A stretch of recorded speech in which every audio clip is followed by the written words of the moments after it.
Hi, everyone. I am Carrie Little, your host of the Socially Savvy Agent over on my podcast and the host of Coffee with Carrie every Friday at 9:05 Central Time over on Instagram. And I am here with my twin sister. I'm Mina Blazy, and I need to host a podcast. Like, that's probably something I should do. And currently, I'm in education. I'm a director in a small school district in Southern California, and I'm excited to have this conversation. So let's talk about it. So, the goal of today's conversation is artificial intelligence and bias. So, what I figured I would do, since this is the sandbox that Mina plays in, I figured let's do this. Give us some history around, what bias is, and then let's talk about why there is bias in artificial intelligence. Okay. So, you know what? Remember that presentation we did, Who Do You Choose to Be? And we talked about it, bias. And I pulled up those slides on purpose. And the reason why I pulled them up, one, because there's notes, but there's types of bias and there's some history of bias. And I don't know that I want to get too academic, but I wanted to say that, okay, I'm going to read this. Bias is how our minds streamline thinking so that we can quickly make sense of the world. Our brains are biologically designed to perform these quick judgments unconsciously. So, in early prehistory, this unconscious streamlining thinking was a form of protection against threats from the natural world. So, the reason why I'm saying that is because I want you to, when people are thinking about, let's just say they're walking down the street, it's typical, it's where they live, they know everybody in the neighborhood. So, you're fine when you walk down the street. You say, hi, how are you? Whatever it is you do. But now, once you take yourself and put yourself in a situation like, so when I moved from Illinois and I walked in a new neighborhood, I'm very aware of my environment. So when I'm walking down the street and there's someone across the street, am creating this story in my head of what may happen, what could possibly happen, what I don't want to happen. So I'm on I am creating or pulling from my own knowledge to decide who this person is and what they're capable of.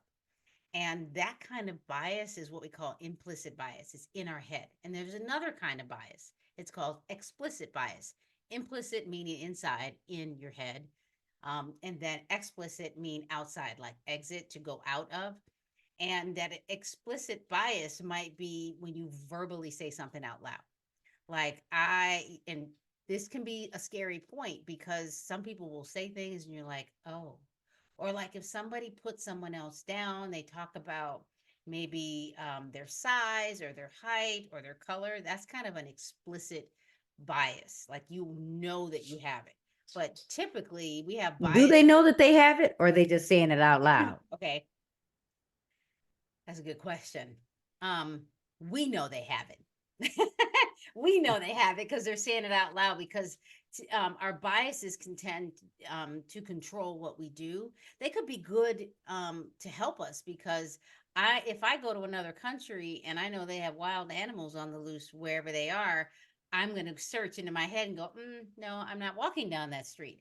So it's good to have bias to protect us, but it just depends on the situation. So I'm gonna let you ask some questions.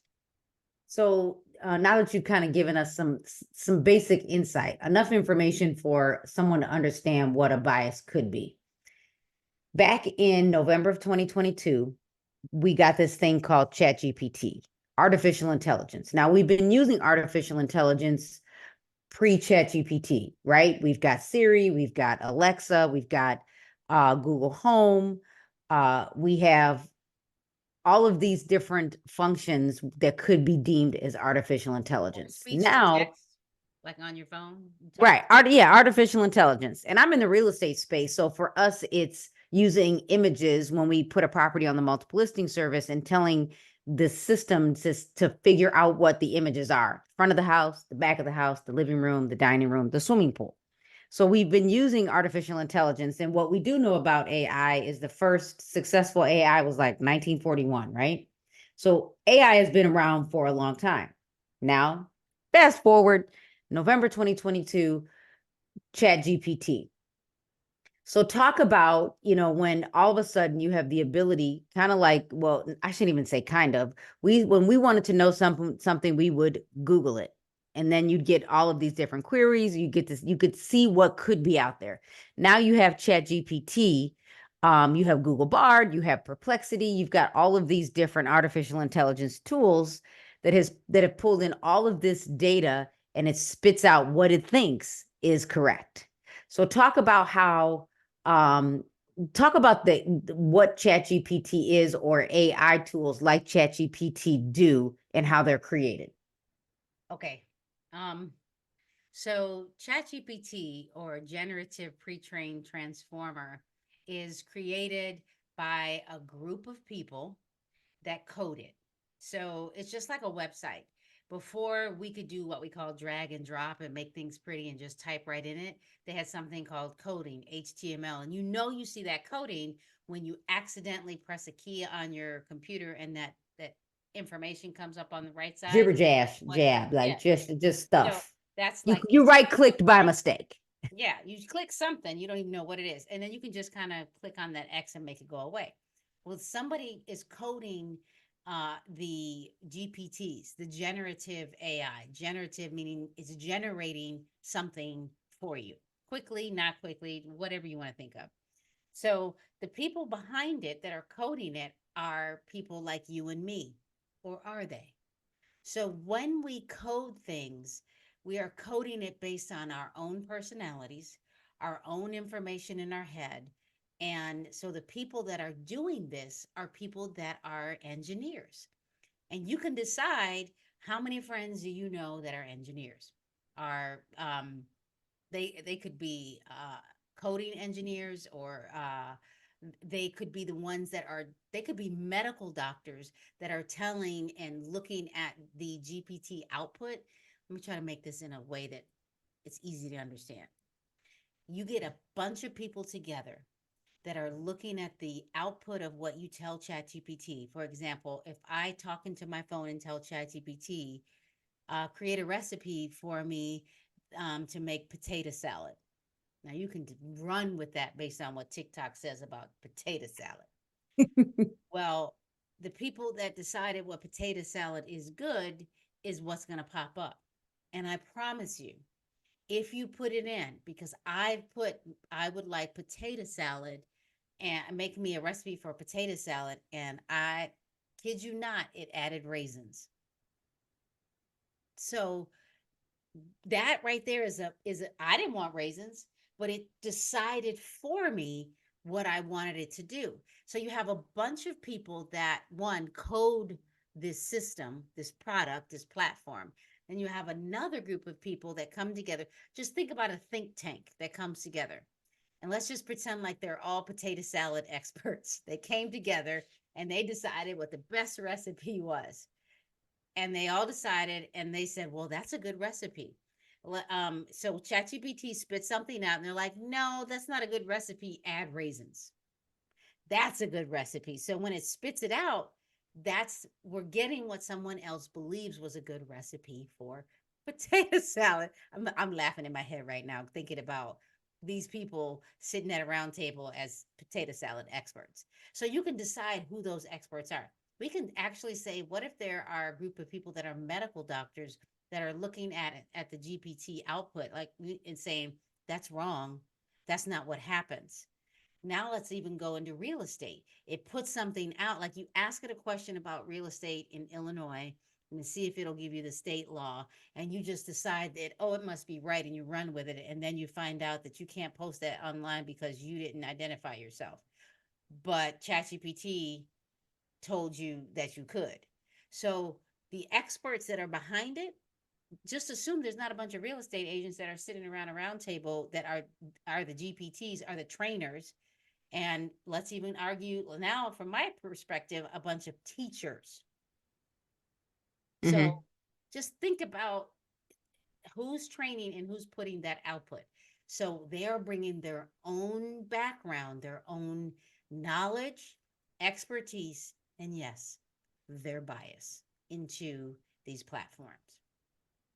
And what's interesting is, because I come from the real estate industry and I have conversations with real estate agents, and we cannot violate fair housing. We can't steer.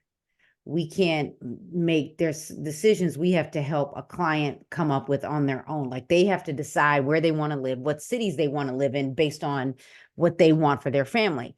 I can't tell you where to move to. Now, I can give you some insights on how to think and being consistent with every client based on the information they provide, but I can't have a bias to tell them where they should live. And so what's interesting is there because ChatGPT, again, Google Bard, it could be Perplexity. If you ask it a question about real estate, could you easily violate fair housing? You could. Could you violate the licensing act in that state? Could you violate the code of ethics? Because the licensing acts want us to protect the consumer. But when I ask ChatGPT a question, I might not even ask the question in a way that is protecting the consumer because again, it was built by someone that may not be an expert in real estate and they could be pulling the information as they're building it because that's what I envision. Oh, I'll take this, or I'll take this, or I'll take this and dump it in and then decide to use it. And why everyone is moving so quickly to update license law because there's even a rewrite in my state. I'm in Illinois, trying to make sure we're not violating copyright issues and to make sure that if we're writing even a listing description that we are not violating some type of license law or even fair housing because you could easily violate someone with that that might have, and correct me if I'm wrong, a disability or and we can't even put in walk to, hop, skip, and a jump, and we can't put in words that deem walking in our multiple listing service. So you have to pause. And if you're asking ChatGPT to write listing remarks and you just copy, cut, and paste, you could easily violate the licensing act or the multiple listing service rule. So when you say bias, I mean, there's so many things that we have to pause and think about and actually take a second to read. So if you are using AI, you need to slow down and read. And also know the law because there's an assumption that the GPTs are going to give you right information. And let's go back to 1994 and 95 with search engines. Google, as one of my kids would tell me, ask the googly. Or when you're not feeling well, I have another child that she's like, oh my gosh, I had to ask Dr. Google and now I'm dying of a heart attack. That's because these are this is also an AI platform. It is generating something for you. Google is a generative AI. It's generating a list of things that puts stuff out for you, and you have to choose which one you want. And you know who you are when you pick the one that fits what you want. And sometimes we don't vet it. Just like the search engines, or even we'll even say Google Scholar, because that's supposed to be peer reviewed. Just because somebody wrote it doesn't mean it's giving you all the knowledge. They're giving you research. So GPTs, all that knowledge that it's pulling from, like all these different mainframes. I mean, I picture like these huge things, but they probably are smaller than I think.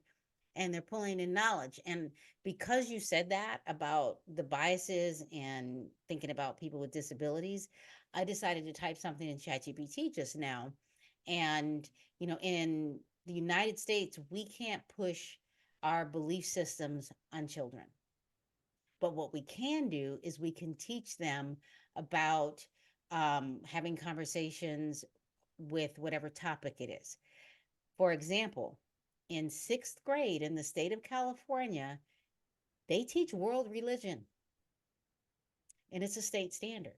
So I asked ChatGPT, write me a lesson plan for sixth grade for religion in the state of California. And it actually said, I want you to hear this, creating a lesson plan on religion and for grade six in California requires careful attention to neutrality and inclusivity. So but as an educator, I would have known, okay, and then it listed a bunch of religions and it created it. So you as a real estate agent, if you're a real estate agent or a teacher, you still need to vet it. You still need to have professional development, continuing ed courses so that you know what the law is. And you also have a responsibility to do the research to understand that the stuff that you're getting isn't always right. It's like when you have another adult in your family that gives you this information, and because they told you, it must be right. Children learn that. So they learn their biases from their parents. Because of that, they take that belief with them, they carry it with them, and then they through their school ages, they through their life, through their job, through their college, and they portray that belief wherever they are. And that's what happens to the coding. So, as an educator, all I'm thinking about is we need to get this in front of students so that when they leave high school and college, we have a group of very diverse people that can do the coding for GPT, and not just the typical people that you may have in your minds that's coding it, so that there is a diversity, equity, and inclusion, and more people have a voice. And I don't mean just race, I mean gender. Like you have to think about, my voice is going to be different than a male voice, for example, or somebody in another state or another country for that matter.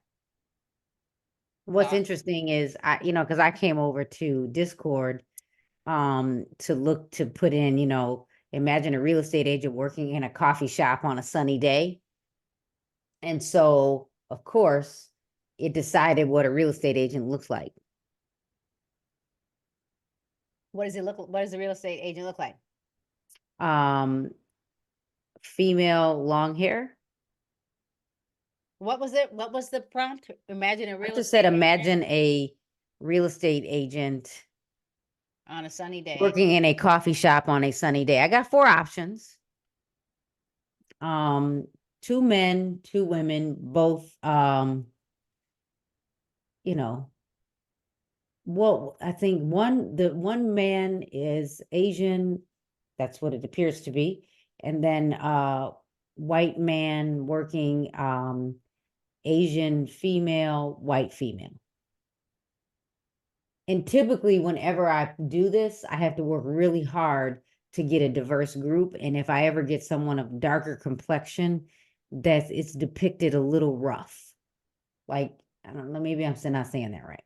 But No, just, you know. the truth is that even so, I threw in ChatGPT yours, and I almost want to share my screen. Oh my gosh. No, we could share it Um, another day. We can come yeah, back no, and, but and I'm not actually going do. to, but I want you to hear this. It is everybody in there. It's looks like a Starbucks or like your mom and pop coffee shop. It's very eloquent. There is a lady in the background. She isn't a typical slim person. There's a gentleman at like the coffee bar standing there, like getting the creamer, and then a gentleman with a nice round white cup with the cute swirl that's sitting there like this, Wait looking a minute, very I can't. serious, like really working. They're all of the Eurocentric. Oh, Um, you knew the right terms. I just was like, how do I say all this?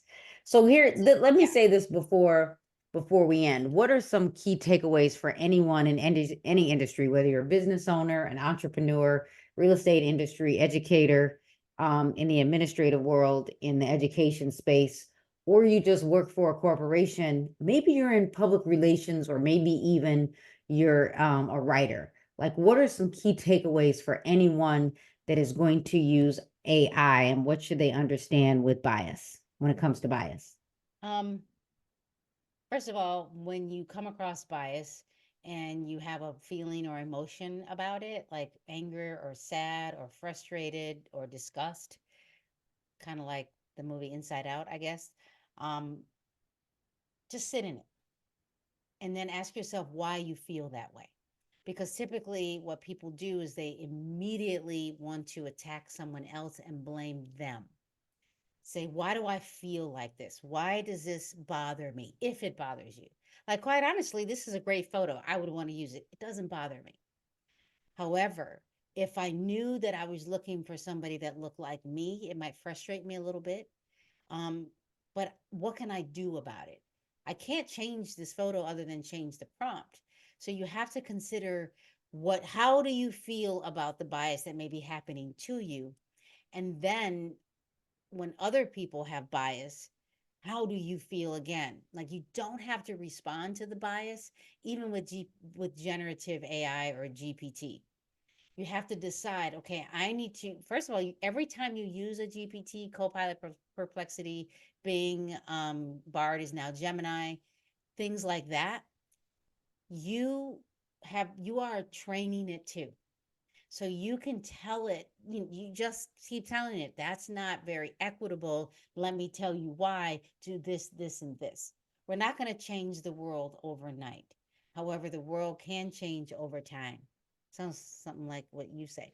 So we just have to be cognizant of the biases that come out and just kind of work with it and know that it's there, and then think about how you feel about it, and you don't have to respond to it right away. Okay, I like that. So we just want to challenge all of you, especially if you're in my market, make sure, you go to mainstreetrealtors.com to listen to a coffee and conversations with Dr. Mina Blazy on AI and bias on April 24th. 25th at Fifth, 9 sorry. a.m. at 9 a.m. Central Time. So Main Street Realtors. If you missed the conversation, I am pretty sure you can see the replay over on Main Street Realtors Facebook page where it will be streamed. I am Carrie Little. Thanks for listening to us today. And I'm Dr. Mina Blazy.